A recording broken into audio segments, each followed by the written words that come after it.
Have you ever wondered how your shopping choices could bring a superpower to its knees?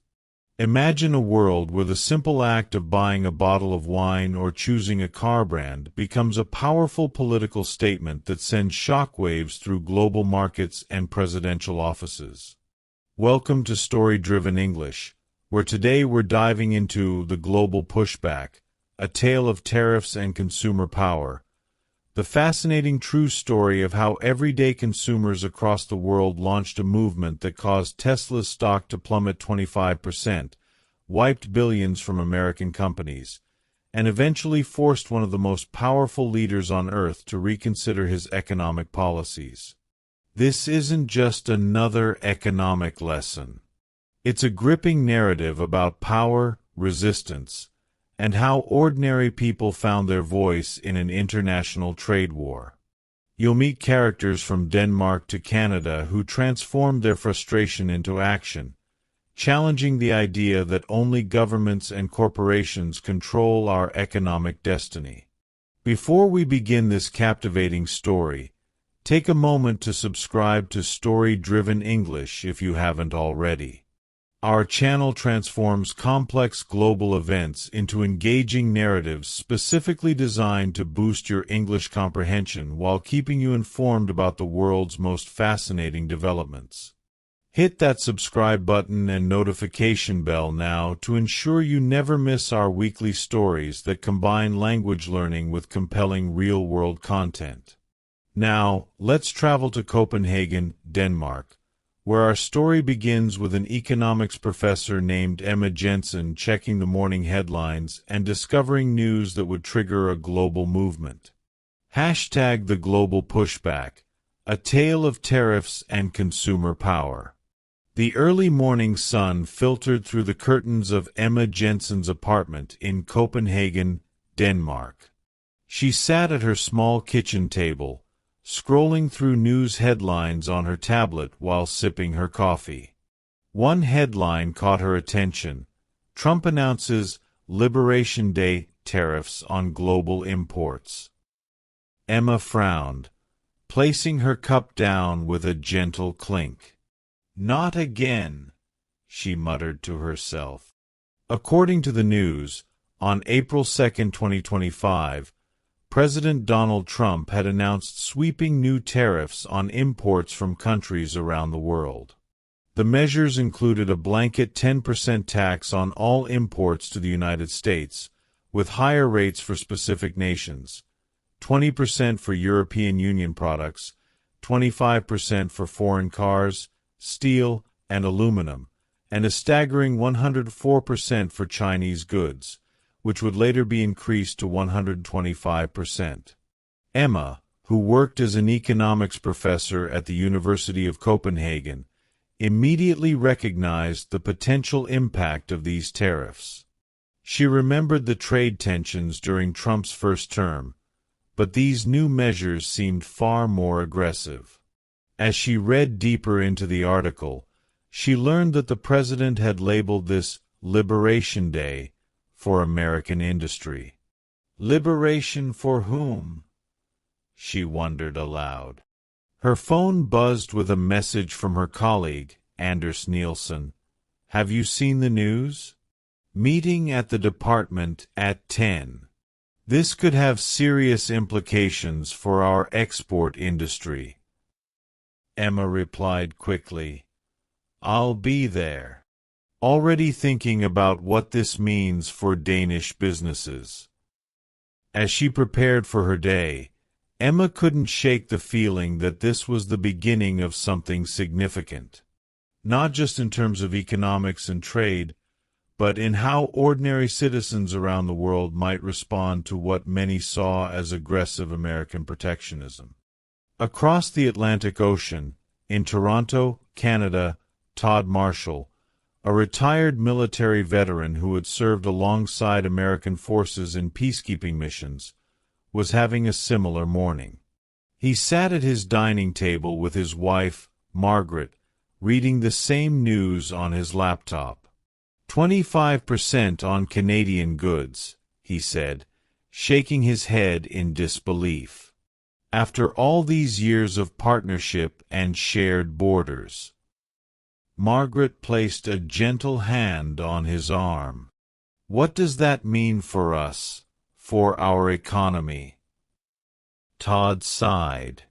It means everything we export to them gets 25% more expensive overnight. It means American buyers will look elsewhere, or our producers will have to slash their prices to stay competitive. Either way, Canadian businesses and workers lose. He scrolled further down the article. The White House says it's to boost American manufacturing and reduce their trade deficit. But this isn't how allies should treat each other. The couple sat in silence for a moment, contemplating what this might mean for their country, which relied heavily on trade with its southern neighbor. You know what? Todd said finally, a determined look crossing his face. I think it's time we started being more conscious about where our money goes to. What do you mean? Margaret asked. I mean, maybe we should start looking more carefully at what we buy. Support local Canadian businesses instead of American ones. If they don't want our goods, perhaps we should reconsider buying theirs. Margaret nodded slowly. You might not be the only one thinking that way. Indeed, Todd wasn't alone in his thinking. In the days following the tariff announcement, a movement began to take shape across multiple continents. It wasn't coordinated by governments or large organizations, at least not initially. Instead, it emerged organically from countless individual decisions and conversations, amplified by social media, and fueled by a sense of frustration.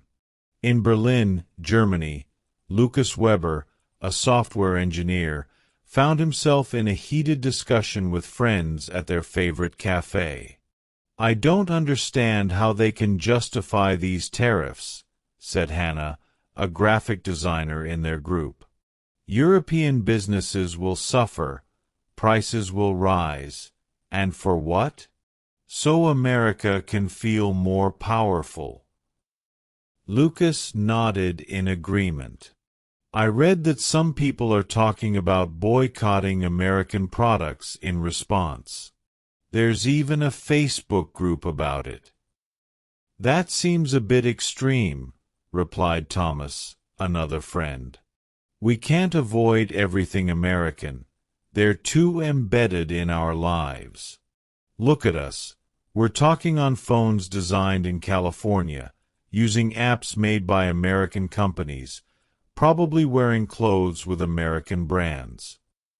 Maybe not everything, Hannah countered, but we can make conscious choices where possible. Buy European alternatives when they exist. It's about sending a message. Later that day, Lucas found himself in a supermarket, staring at 2 bottles of ketchup, one American brand he'd always bought out of habit, and another made by a German company. After a moment's hesitation, he placed the German product in his cart. It's a small thing, he thought to himself, but it's something I can control. Meanwhile, in Copenhagen, Emma Jensen's meeting with her colleagues had evolved into a broader discussion about economic responses to the tariffs. The university's economics department had been flooded with requests from media outlets for expert commentary. The problem is that these tariffs create a lose-lose situation, Emma explained to a journalist from a national newspaper.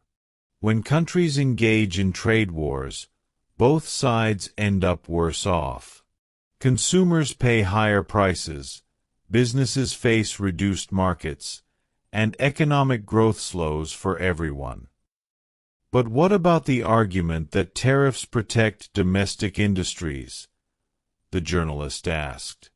While they may offer short-term protection for specific sectors, The broader economic damage typically outweighs those benefits, Emma replied. It's like putting a bandage on one wound while creating several new ones elsewhere in the economy. After the interview, Emma walked through the city center on her way home. She noticed a sign in the window of a large grocery store that caught her attention. It featured a black star symbol with text explaining that products marked with this star were European-made. Curious, she entered the store and approached an employee stocking shelves. "Excuse me, what's this new star symbol about?" she asked. The young woman smiled. "It's something our parent company, Salling Group, just introduced. They're marking European products to help customers identify them more easily." "So it's in response to the American tariffs?" Emma pressed. "Officially, it's just an extra service for customers who want to support European brands," the employee replied with a knowing look. "But yes, the timing isn't coincidental." Emma walked through the aisles, noticing how many products bore the small black star. She found herself gravitating toward these items, despite not having consciously decided to boycott American goods. It was subtle but effective psychological marketing. As she checked out, Emma realized that consumer choice was a powerful economic force, one that wasn't always recognized in formal economic models that focused on government policies and corporate decisions. Individuals, making slightly different choices in their daily shopping, could collectively create significant market shifts. Back in Canada, Todd Marshall had discovered an app called Maple Scan, which allowed him to scan product barcodes to determine their origin. He was surprised to find that many items he'd assumed were Canadian were actually American-owned brands. "This is eye-opening," he told Margaret as they shopped together. "That cereal brand we've bought for years? American company. But this one here is actually Canadian-owned." Margaret watched as Todd scanned various products, sometimes putting them back on the shelf when the app identified them as American. "What about your California wine?" she asked, knowing it had been his favorite for years. Todd hesitated. "I suppose I could try that Nova Scotia Red we had at James and Paula's dinner party. It was pretty good." Over the following weeks, similar scenes played out in households across Canada, Europe, and other regions affected by the tariffs. What had begun as individual reactions was coalescing into something larger, a movement expressing economic discontent through consumer choices. Social media amplified these individual actions, turning them into a noticeable trend. Facebook groups dedicated to boycotting American products grew rapidly. In Sweden, a group called Boycott från USA, Boycott Goods from the USA, attracted nearly 86,000 members. In France, another group named Boycott USA, Activism français et Européen, Boycott USA, by French and European, quickly reached 30,000 members. These online communities became hubs where people shared information about which products were American-owned, suggested local alternatives, and discussed the broader implications of their consumer activism. In Milan, Italy, Sofia Rossi, who owned a small boutique selling locally made clothing and accessories, began to notice a change in customer behavior. More people were specifically asking about the origin of products, and many expressed a preference for European-made items. Sophia decided to emphasize the local provenance of her merchandise, placing small Italian flag pins on items made within the country. Sales increased noticeably, and she found herself explaining the concept of consumer sovereignty to numerous customers.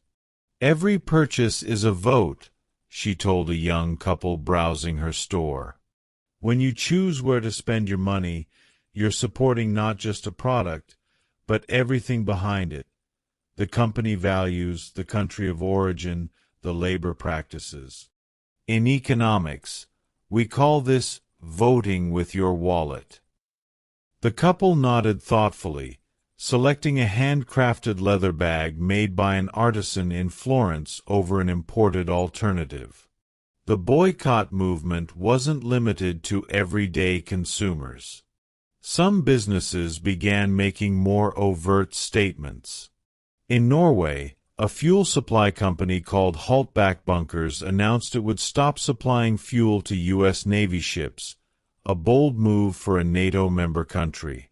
In Ontario, Canada, the province's Liquor Control Board removed American-made products such as bourbon and wines from its stores. Other provinces like British Columbia and New Brunswick soon followed suit. The provincial premier, Doug Ford, even ended a $100 million Canadian contract with Starlink, the telecommunications company owned by Elon Musk, stating, "Ontario won't do business with people hell-bent on destroying our economy."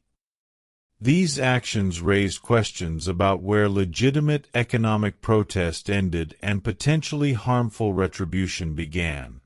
The line was not always clear, and opinions varied widely. Meanwhile, in Silicon Valley, the headquarters of many American tech giants, executives were beginning to take notice of the international backlash.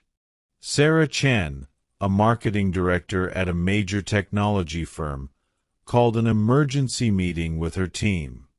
"We're seeing concerning signals from our European and Canadian markets," she explained, displaying a graph showing declining sales trends. Social media sentiment analysis shows growing negative associations with American brands, particularly in Denmark, Germany, and Eastern Canada. One team member raised his hand. "Is this really about our products, though? Or is it about politics?" Sarah sighed. In the consumer's mind, there may not be much distinction anymore. When people are angry about tariffs they see as unfair, that emotion can transfer to American products in general. It doesn't matter if our company had nothing to do with those policy decisions. "So what do we do?"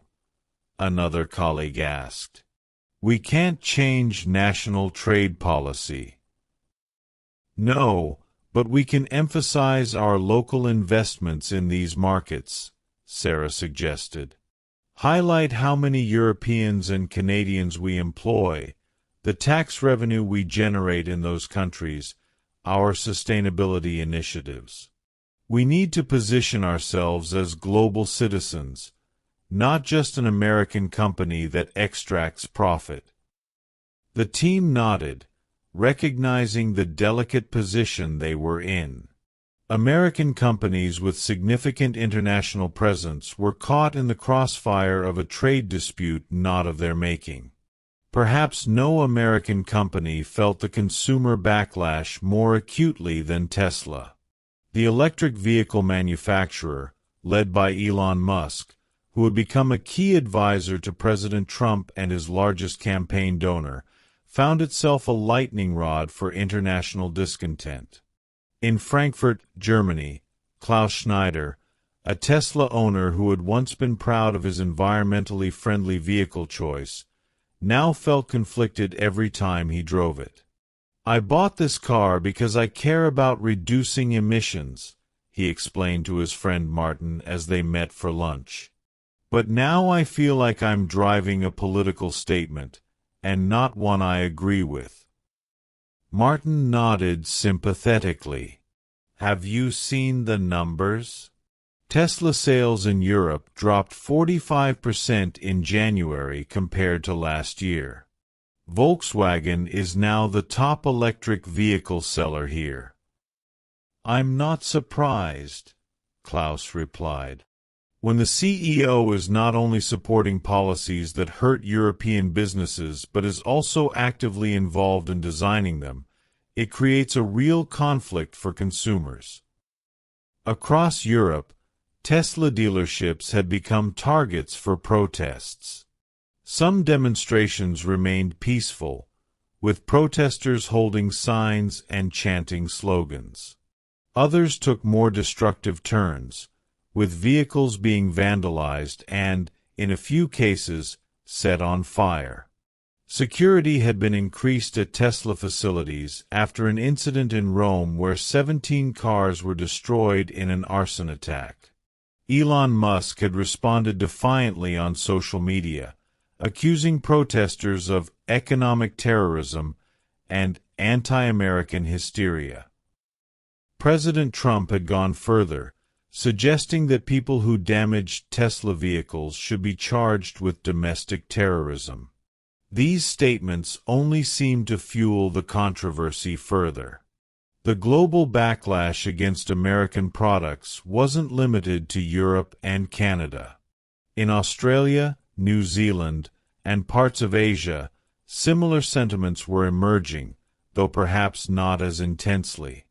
Takashi Nainami, CEO of Japanese drinks giant Suntory Holdings, which owned American whiskey brands like Jim Beam, had anticipated the problem, telling the Financial Times, "We laid out the strategic and budget plan for 2025 expecting that American products, including American whiskey, will be less accepted by those countries outside of the U.S. because of first, tariffs and, second, emotion." In Beijing, the Chinese government had taken a more direct approach, responding to Trump's 104% tariffs with their own 84% levy on American imports. When Trump subsequently raised tariffs on Chinese goods to 125%, the Chinese Commerce Ministry declared that his trade war will end in failure.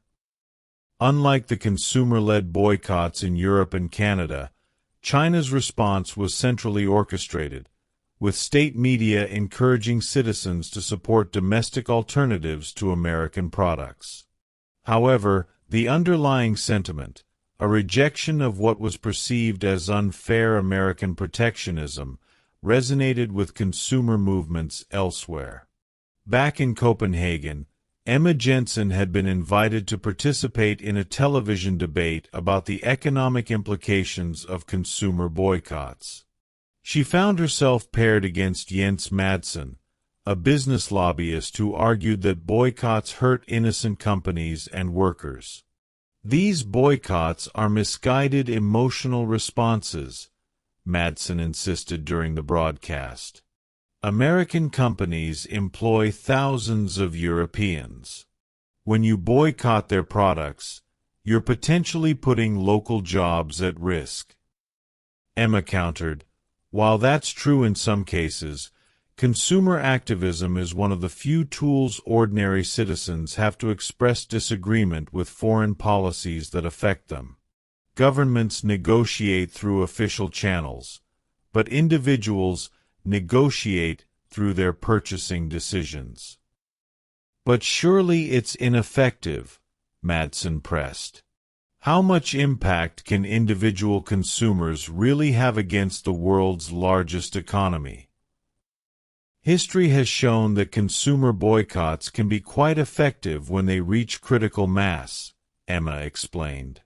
"The Montgomery bus boycott during the American Civil Rights Movement, the boycott of South African goods during apartheid, these weren't just symbolic actions. They created real economic pressure that contributed to change."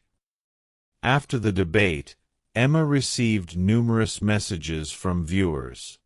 Some agreed with her position, while others thought boycotts were petty or counterproductive.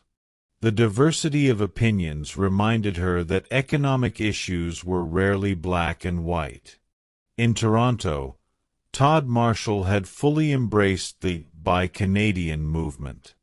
He'd replaced all his regular American products with Canadian alternatives and had even convinced many of his friends to do the same. "It's not about being anti-American," he explained to his son during a weekend visit. "It's about being pro-Canadian. We have great products here that deserve our support." His son looked skeptical. "But Dad, your favorite streaming services are all American. Netflix, Disney+. Are you giving those up too?" Todd hesitated. "Well, I'm considering it. There are some good Canadian streaming options, though they don't have as much content." This exchange highlighted one of the challenges of the boycott movement. The pervasiveness of American goods and services in daily life made complete avoidance nearly impossible. Most people had to choose where to draw their own lines. Digital services presented a particular challenge. People organizing boycotts on Facebook, sharing information on WhatsApp, or searching for alternatives on Google were using American platforms to coordinate their anti-American purchasing strategies. This irony wasn't lost on participants, but most decided that some compromises were necessary. Bo Albertus, a school principal from Skavlund, a suburb of Copenhagen, who had become an administrator for one of the largest Danish Facebook groups dedicated to boycotting American goods, acknowledged this tension. "Technology, like Facebook, is totally difficult to avoid," he admitted in an interview with a British journalist. "But we can make changes where it's realistic. I've canceled my subscriptions to American streaming services. My 11-year-old daughter is a bit annoyed about it, but she understands why I do it." When asked why he joined the boycott movement, Albertus explained, "Statements that Trump made about wanting to buy Greenland, that was just too much for me. I can't do anything about the American political system, but I can vote with my credit card." This sentiment, the desire to take some action, however small, in response to policies one couldn't directly influence, seemed to unite boycott participants across different countries and backgrounds. In Montreal, Bianca Parsons, who ran an initiative called Made in Quebec to promote locally made goods, reported that her website was now getting over 20,000 hits every 2 weeks, a dramatic increase from before the tariffs were announced. "I've had producers reach out to us and say, 'I'm selling out at stores that I would never sell out before. Thank you so much,'" she told a local radio station. People are discovering the quality of local products they might have overlooked before. This suggested that regardless of its impact on American businesses, the boycott movement was providing a boost to local producers in many regions. Whether this represented a temporary surge or a more lasting shift in consumer behavior remained to be seen. Some economists were skeptical about the long-term impact of the boycotts. Douglas Irwin, a professor of economics at Dartmouth College in the U.S., who specialized in the history of U.S. trade policy, told BBC News, "In the past, boycotts have not lasted long and have not achieved much. It starts as a hostile reaction to some U.S. action but tends to fade with time." Others were less certain. Garrett Van Dyke, a lecturer in history at the University of Waikato in New Zealand, saw potential for significant reputational damage to American brands. "There have been times in the past where you get this weird reaction of, 'We don't want that to be part of our culture anymore,'" he explained. In terms of damage to brand and reputation, it can have an effect because in a crowded marketplace, people can make choices. Meanwhile, American businesses caught in the crossfire sought various strategies to weather the storm. Some emphasized their local connections, highlighting how many people they employed in boycotting countries. Others distanced themselves from U.S. government policies, making statements about their commitment to fair international trade. Ryan Christensen, president and head distiller at Caledonia Spirits, a distiller based in Vermont near the Canadian border, found his business directly impacted when a pending order to Quebec was cancelled after the tariffs were announced. My sense is that everyone's just being a little too aggressive and, unfortunately, I think America started that, he told a reporter. I do understand that the action America took needed a counter-reaction. If it were up to me, I'd be at the table trying to resolve this in a friendly way, and I'm hopeful that the leaders in America take that approach. This perspective, that the tariffs were harmful to American businesses too, was common among smaller U.S. companies that relied on international sales or supply chains. They found themselves unintended victims of both the tariffs themselves and the boycotts they inspired. Ethan Frisch, the co-founder of Burlap and Barrel, an American spice company based in New York that exported to Canada, expressed similar frustrations. I think there's this assumption that, if you boycott an American company, it's going to have an impact on the economy and maybe change the situation. I think that assumption, unfortunately, is not accurate. The U.S. economy is crashing all by itself.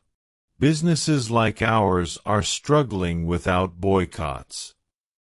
For many smaller American businesses, the combination of tariffs disrupting their supply chains and boycotts affecting their international sales created a perfect storm of challenges.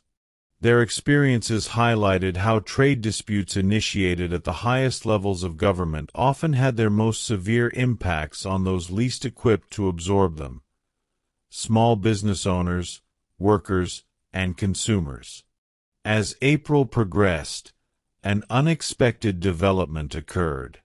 On April 9th, President Trump announced a 90-day pause on most of the new tariffs, keeping the base rate at 10% for most countries, with one significant exception.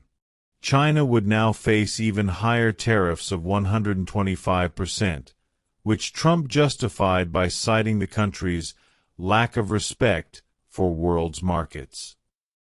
The announcement came as a surprise to many, with Trump claiming that numerous countries were kissing my ass to make trade deals.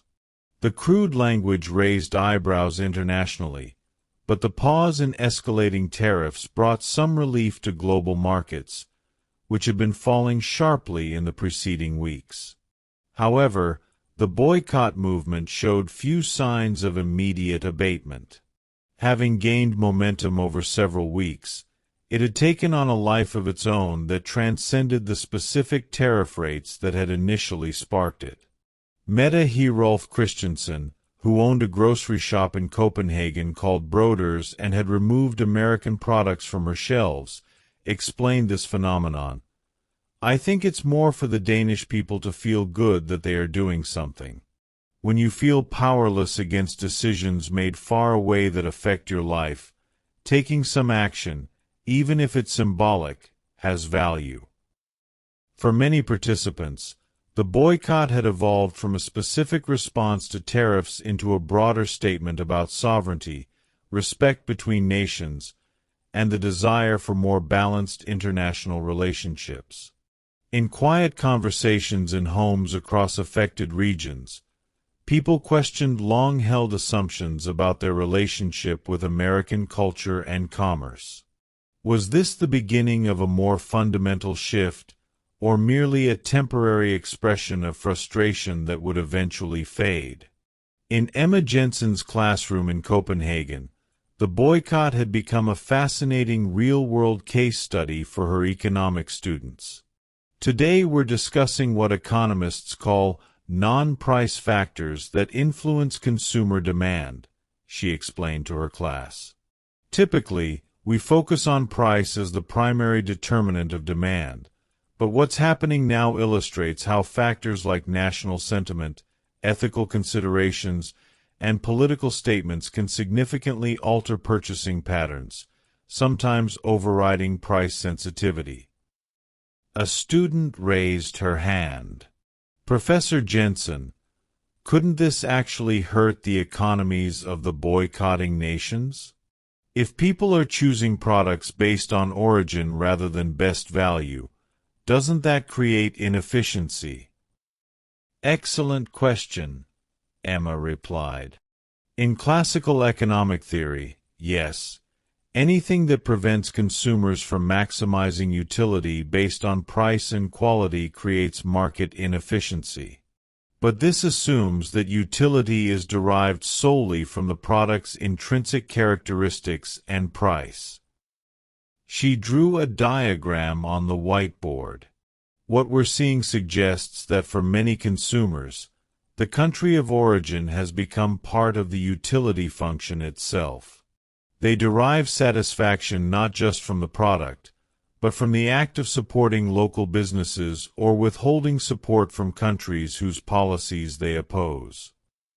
Another student chimed in, "Isn't this similar to how people choose environmentally friendly products or fair trade goods, even when they cost more?" Precisely, Emma nodded. Economic decisions have always had moral and political dimensions, though traditional models often simplify these away. What's happening now is bringing those dimensions to the forefront. Back in Canada, Todd Marshall received an email from a friend in Vancouver with a link to a news article. Tesla's first quarter sales had dropped 13% globally, the largest decline in the company's history. The article cited Musk backlash, competition, and an aging product lineup as key factors. Todd wasn't surprised. In his social circle, Tesla had gone from being a status symbol to somewhat controversial. He knew at least 2 people who had canceled orders for new Teslas, choosing European or Japanese electric vehicles instead. One evening, during a video call with friends scattered across Canada, the conversation turned to whether their individual actions were making any difference. "I read that even used Teslas are hard to sell now," said James from Montreal. "The resale value has tanked." "It's not just Tesla, though," added Sophia from Vancouver.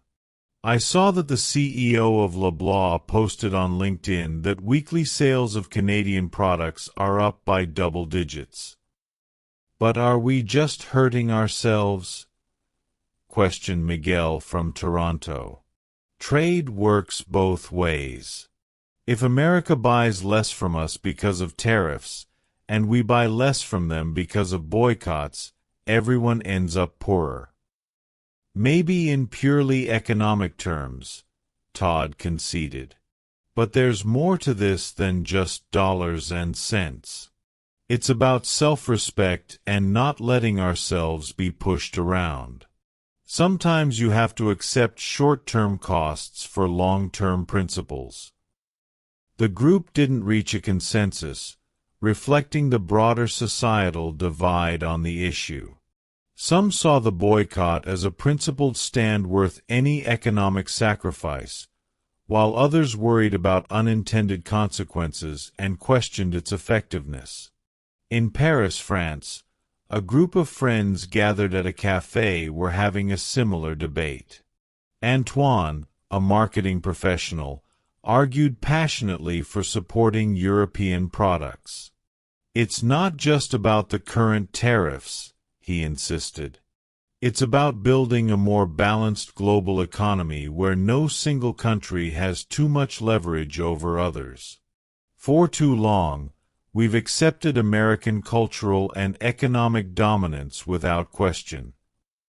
His friend Camille, who worked for an international corporation, was more cautious. "I understand the sentiment, but globalization is complex. Many American companies have significant European ownership, employ thousands of Europeans, and contribute to our economies. Are we punishing the right targets? It's not about punishment, Antoine countered. It's about priorities. When I choose a French cheese over an American one, I'm supporting local agriculture, reducing transportation emissions, and preserving cultural heritage, all good things regardless of any trade dispute.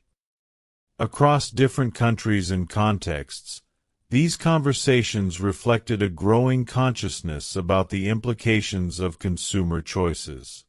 Whether motivated by nationalism, environmentalism, or other concerns, people were increasingly questioning the assumption that lower price was the only relevant factor in purchasing decisions. As April turned to May, data began to emerge about the economic impact of the boycotts. In Europe, sales of American consumer goods had declined noticeably in several categories, with the most dramatic effects seen in easily substitutable products like food, beverages, and clothing. Technology products, where American companies often had few competitors, showed more resilience.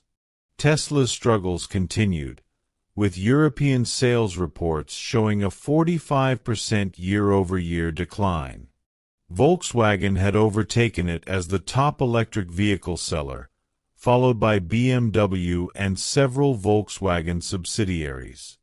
This represented a dramatic reversal from Tesla's previous dominance in the European electric vehicle market. For Emma Jensen, watching these developments unfold was like seeing economic theory come to life in real time.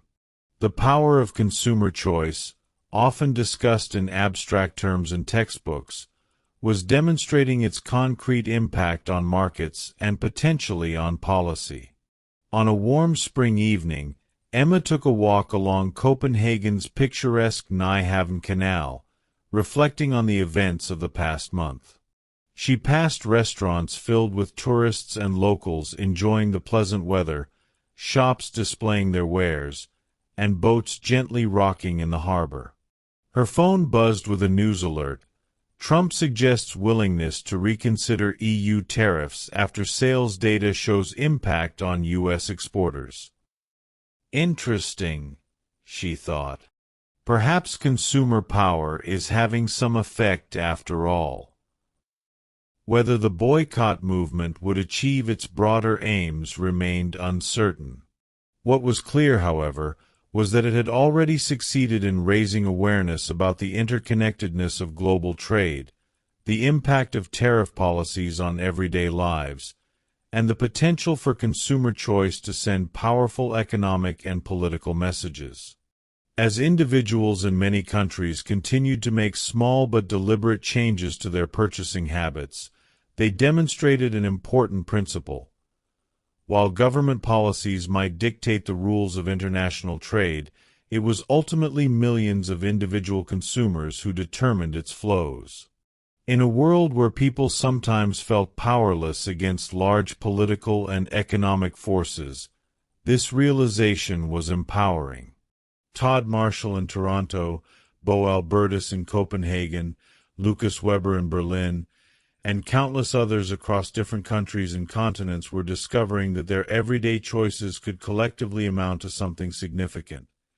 A reminder that economics was not just about abstract policies and corporate decisions, but about human values, relationships, and the countless small decisions that, together, shaped the global marketplace. The story of the boycott movement was still unfolding, its ultimate impact yet to be determined. But it had already demonstrated something important. In the complex interplay of international relations, it wasn't just governments and corporations that held power. Ordinary citizens, armed with information and conviction, could also make their voices heard, not through protests or petitions, but through the subtle yet powerful language of consumer choice. As Emma Jensen returned to her apartment, she found herself reflecting on a quote from her favorite economist: "The market is a democracy where we vote with our wallets every day." In the weeks since Trump's tariff announcement, millions of people had been casting their votes in a new and deliberately conscious way. The results of this global economic referendum were still being tallied, but the act of voting itself had already changed something fundamental in how people thought about their role in the global economy. And perhaps that, regardless of any policy changes that might or might not follow, was the most significant outcome of all. ### key vocabulary, repeated throughout. Trade and economics terms **. Tariff, a tax imposed on imported goods or services. Import, export, goods brought into a country, imports, or sent to another country, exports. Protectionism, economic policy of restricting imports to protect local businesses. Trade war, when countries impose tariffs or quotas on imports in retaliation against each other. Trade deficit, when a country imports more than it exports. Consumer sovereignty, the concept that consumers ultimately determine what goods are produced through their purchasing decisions. Market inefficiency, when resources aren't allocated optimally in a market. Supply chain, the network of entities involved in producing and distributing goods. Economic impact, the effect of a policy or event on the economy. Boycott-related terms **. Boycott, refusing to buy or deal with a person, organization, or country as a protest. Consumer activism, using economic power as consumers to bring about social or political change. Vote with your wallet, using purchasing decisions to express support or opposition. Backlash, strong negative reaction to something. Retaliation, action taken in response to an injury or offense. Sentiment, a view or attitude toward a situation or event. Grassroots movement, a movement that forms at a local level without formal organization. Product and business terms *. Brand, a name, term, design, or other feature that distinguishes one seller's product from those of others. Brand loyalty, continued purchase of a brand's products. Market share, the portion of a market controlled by a particular company or product. Resale value, the amount for which something can be sold after its original purchase. Consumer goods, products bought for consumption by the average consumer. Local alternatives, products made locally that can substitute for imported goods. Sector, a distinct part of an economy or market.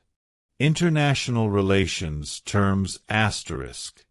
Ally/alliance, a state formally cooperating with another for a military or economic purpose. Sovereignty, the authority of a state to govern itself.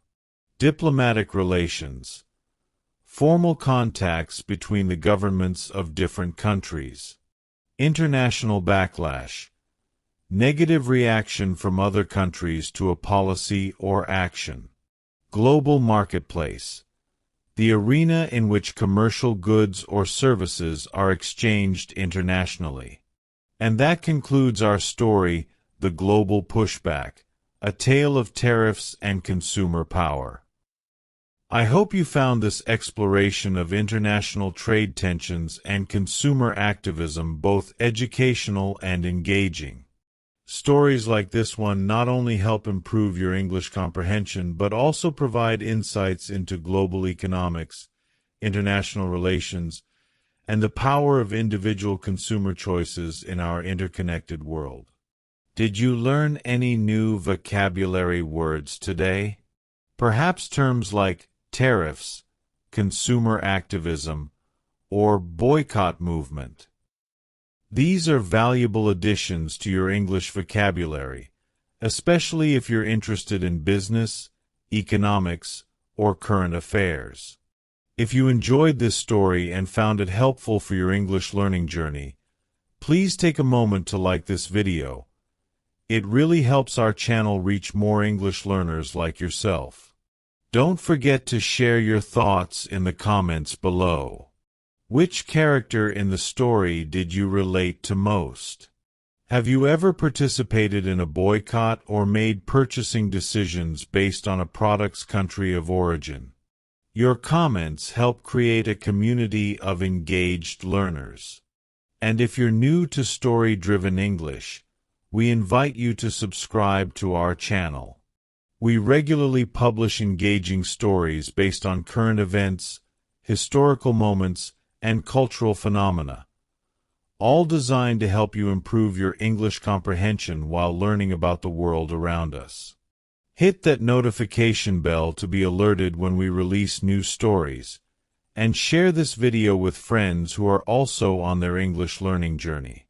Thank you for watching Story-Driven English, where language learning comes alive through the power of storytelling.